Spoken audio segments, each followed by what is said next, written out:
இந்த ராஜயோக பயிற்சி வழங்கி கொண்டிருக்கீங்க. இந்த பயிற்சி வழங்கி கொண்டிருக்கீங்க. அதே நேரத்தில் இந்த பயிற்சி உண்மையிலே ஆன்மீகத்தை சார்ந்ததா அல்லது உலக வாழ்க்கையை சார்ந்ததா அல்லது எந்த அளவிற்கு உலக வாழ்க்கையோடு தொடர்புள்ளது என்றெல்லாம் இந்த மாதிரியான கேள்விகள் கேட்குறாங்க. இதுக்கு என்னன்னு சொல்லணும்னா, முதலில் ராஜயோகம் என்று சொல்லும் பொழுது முதலில் நாம் வாழ்க்கையில் எதுவாக இருந்தாலும் சரி, வாழ்க்கையில் நாம் சிறப்பாக வாழ்ந்து கொண்டே, அதாவது இதற்கு தான் முக்கியத்துவம் என்று நான் தனியாக சொல்வதற்கு இல்லை. இதுக்கு முதன்மைக்கு இடம் கொடுக்குறோம், அதாவது வாழ்க்கைக்கு அல்லது ஆன்மீகத்துக்குன்னு இல்லாமல் உலக வாழ்க்கை ரெண்டுமே சமமான நிலையில் தான் நான் இங்கே கற்றுக் கொடுக்கின்றேன் இந்த பயிற்சியை. அதாவது உலக வாழ்க்கையிலே சிறப்பாக வாழ்ந்து கொண்டு இருக்கும் வேளையிலே, அதாவது வாழும் பொழுதே இறை நினைப்போடு வாழ வேண்டும், நிதானம் செய்ய வேண்டும், பிரார்த்தனை செய்ய வேண்டும் என்று தான் கற்றுக் கொடுக்கின்றேன். ஆக இது வாழ்க்கையோடு கூடியது தான் யோகம். தனியாக பிரித்து பார்ப்பதற்கு எதுவுமே கிடையாது. ஆக அடுத்து குரு அப்படின்னு சொன்னால் கேட்குறாங்க, எத்தனை நம்ம குருகளை வைத்து கொள்ளலாம் அப்படின்னு சொல்லிட்டு. குருன்னு சொல்லும் பொழுது நமக்கு ஆரம்பத்திலே ஒரு சரியான நல்ல ஒரு குரு அமைந்து விட்டால் நம்ம எங்கேயுமே வேறு குரு தேடி போக வேண்டிய அவசியமே கிடையாது. எல்லோருக்கும் அப்படி அமைவது இல்லை. அதனால தான் பல குருன்னு பல பேர் என்னோடய வாழ்க்கையில் நான் சொன்னது போல் ஒரு 100 பேரை நான் பார்த்திருக்கின்றேன் என்று நான் சொன்னேன். அதுபோல் சில பேர் உண்மையான குரு என்று சொல்லும் பொழுது நமக்கு ஒரு 2 குரு அல்லது ஒரு குருவே போதுமான நிலை நமக்கு. உண்மையாக அவரே நமக்கு ஆன்மீக விஷயங்களை தெளிவுபடுத்தக்கூடியவராகவும் சரியான பாதையை காட்டக்கூடியவராக இருந்தால் என்றால் பிறகு நமக்கு குரு தேவைப்படாது. அதை தவிர்த்து நாம் சிறு சிறு ஆன்மீக விஷயங்களை நமக்கு கற்றுக் கொடுக்குறாங்க, சின்ன சின்ன வழிமுறைகளை நமக்கு தெரியப்படுத்துகின்றார்கள் என்று வைத்துக்கொள்வோமே. அவர்கள் எல்லாமே நம்ம உபகுரு என்று சொல்கின்றோம். உபகுரு என்றால் உதவி செய்யக்கூடியவர்கள், அவ்வளோதான். ஆனால் உண்மையான குரு என்பவர் ஒருவர் தான் இருக்க முடியும். ஆக குரு நிறைய இருக்க வேண்டும் என்ற அவசியம் கிடையாது. நம் வழிமுறை அடிப்படையில் தான் குருகள் அமைகின்றார்கள். அடுத்து இந்த பயிற்சியின் மூலமாக இன்னொரு விஷயம் சொல்லணும்னு சொன்னால், யோக சக்தியின் மூலமாக நமக்கு கவசம் என்ற ஒரு நிலையை நான் வழங்குகின்றேன் மக்களுக்கு. இந்த கவசம் என்பது என்னன்னு கேட்டால், வாழ்க்கையில் ஒன்று இந்த பயிற்சியின் மூலமாக வாழ்க்கையில் பொருளாதார நிலையில் நல்ல வெற்றி பெறுவது, கல்வியிலே நல்ல சிறந்து விளங்குவது. இந்த யோக பயிற்சி எடுக்கக்கூடிய மாணவர்கள் எந்த ஒரு டியூஷனுக்கு போகாமையே எல்லா பாடங்களிலும் நல்ல தேர்ச்சி பெற்ற மாணவர்களும் நிறைய பேர் இருக்கின்றார்கள், இந்த பயிற்சியை மட்டும் பயன்படுத்தி. ஆக கல்வியிலும் மிக மிக சிறப்படைந்தவர்களும் இருக்கின்றார்கள் இந்த பயிற்சியின் மூலமாக. அதே மாதிரி வியாபாரத்துறையிலே அல்லது சொந்த தொழிலிலே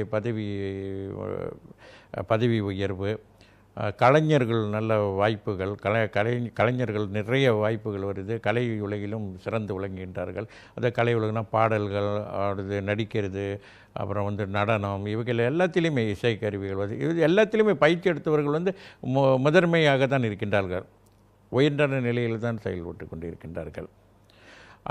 மற்றும் சொல்ல வேண்டுமென்றால், குடும்ப வாழ்க்கையில் ரொம்ப ஒரு எளிமையான உள்ளவர்களோட, குடும்ப வாழ்க்கையில் உள்ளவர்களோட எப்பொழுதுமே குடும்பத்தில் ஒருவர் மாதிரி ஒருவர் பிணி நோய் அப்படின்றதே இருக்கும். குடும்பத்தில் ஒரு நிம்மதி இல்லாமல் எப்பொழுதுமே குடும்பத்தில் இந்த மாதிரி பிணி வாட்டி கொண்டே இருக்கும். துன்பங்கள், வேதனை, கவலை, இந்த மாதிரி நோயெல்லாம் அடிக்கடி வருது. வாழ்க்கையில் பொருளாதார பற்றாத நிலை, அந்த நிலையில் நோய்கள்லாம் வரும்போது நமக்கு மேற்கொண்டு செலவுகள், இந்த மாதிரிலாம் ரொம்ப எளிமையாக உள்ளவர்கள் கூட இன்றைக்கி இந்த பயிற்சிக்கு பிறகு இந்த பிள்ளைகளுக்கு ஏற்படக்கூடிய நோய்கள் எல்லாமே குறைந்து விட்டது. ஆக இந்த பயிற்சியின் மூலமாக நிறைய பேருக்கு நோய்கள், பல நோய்கள் குணமாகியிருக்கு. நோய்களையும் முழுமையாக குணமானவர்களும் நிறைய பேர் இருக்கார்கள். ஆக நோய்கள் வராமலையும் தடுக்கிறது. நோய் உள்ளவர்களும் நிறைய பேர் இந்த பயிற்சியின் மூலமாக நோய்களும் நீங்கியவர்களும் நிறைய பேர் இருக்கின்றார்கள். எல்லாத்துக்குமே ஆதாரம் இருக்கிறது. ஆதாரபூர்வமான ஒரு உண்மைகள். அதே போல் கவசம் என்ற பயிற்சி வழங்குகின்ற இந்த கவச பயிற்சியின் மூலமாகவும் நிறைய பேர் பலவிதமான விபத்துகள் இருந்தும் மற்றவர்களுடைய மற்றவர்களால் ஏற்படக்கூடிய தீங்கு, அதாவது மறைமுகமாக தீங்கு விளைக்கக்கூடியவர்கள், இன்னும் சொல்ல வேண்டுமென்றால் இந்த மாதிரியான பில்லி சூனியங்கள்னு சொல்லுவாங்க. இந்த மாதிரி மாயம், மஞ்சள், பில்லி சூனியங்கள் என்றெல்லாம் சொல்லப்படுகிறது. இது வந்து நிறைய நம்ம நாட்டு மக்கள் வந்து ஒரு சின்ன விஷயத்துக்கு கூட இந்த மாதிரி உலகில் தான் போய் நாடுறாங்க. அது அவங்களும் தவறு சொல்ல முடியாது, வேறு வழியின்றி அவங்க போய் இப்படி நாடுறாங்க. ஆக அவர்கள் வந்து இன்னும் நல்லா இருக்கக்கூடிய குடும்பத்தை கூட சில நேரங்களில் அவர்களால் பெருமளவில் பாதிப்புகளை வந்து உருவாக்கி கொண்டு இருக்கிறது. ஆக இந்த யோக பயிற்சி எடுக்கக்கூடியவர்கள் இந்த கவசம் என்ற ஒரு நிலையை நான் ஏற்படுத்துகின்றேன் யோக சக்தியின் மூலமாக. இந்த கவசத்தை முறையாக அந்த பயிற்சி அதெல்லாமே தியானத்தோடு கூடிய ஒரு பயிற்சி தான். எதுவுமே ஒரு தனிப்பட்ட பயிற்சி அப்படின்றது எதுவுமே தியானத்தோடு கூடிய ஒரு பயிற்சி. அந்த கவச பயிற்சி அவங்க மேற்கொள்ளக்கூடியவர்கள் இந்த மாதிரியான விஷயங்களுக்கெல்லாம் போக வேண்டிய அவசியமே ஏற்படாது.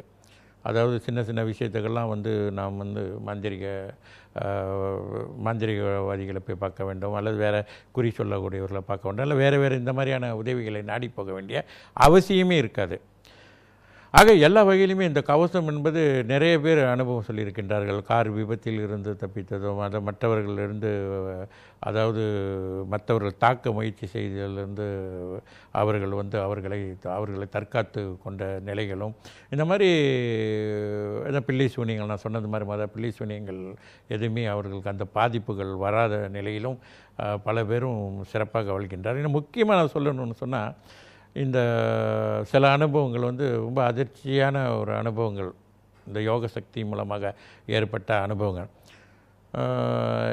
இயற்கை சீற்றம், அதாவது சுனாமின்னு சொன்னாங்க அல்லவா, அந்த காலகட்டத்தில் கூட இந்த பயிற்சி பெற்றவர்கள் வந்து மலேசியாவில் இருக்கக்கூடிய ஒரு நாடு பினங் நாட்டில் வந்துட்டு அவங்க கடற்கரை ஓரத்தில் இருந்திருக்கின்றார்கள்.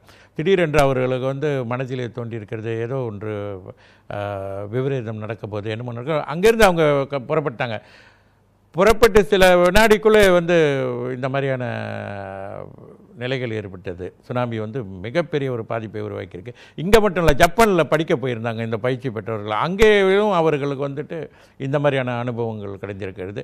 ஏன் தமிழ்நாட்டில் கன்னியாகுமரியிலும் இந்த மாதிரியான அனுபவங்கள் இந்த பயிற்சி பெற்றவர்களுக்கு கிடைச்சிருக்கு. அந்த சரியான நேரத்தில் அவர்களை வந்து அங்கே இருக்கவே விடலை. மனம் ஏதோ நடக்கும்போது போகணும் அவர்கள் அதே போல் அந்த புறப்பட்டு போய்விட்டார்கள். ஆக இந்த கவச பயிற்சி என்று சொல்லும்பொழுது, கவச பயிற்சியை முறையாக பயன்படுத்தினார்கள் என்றாலே அவர்களுக்கு வந்து அந்த உள் உணர்வு, ஏதாவது ஒன்று விபத்துகள் ஏதாவது வரப்போகுதுன்னா முன்கூட்டியே அவர்களுக்கு வந்து உள் உணர்வு தோன்றும். அந்த உணர்வுக்கு மதிப்பளிக்க வேண்டும். அந்த வகையில் மதிப்பளித்ததினால்தான் அவர்கள் மிகப்பெரிய பேரிடரிலிருந்து தப்பித்திருக்கின்றார்கள். ஆக இந்த பயிற்சியின் மூலமாக எல்லா வகையான நன்மைகளும் வந்துட்டு பெறக்கூடிய நிலையிலே இருந்து கொண்டிருக்கிறது.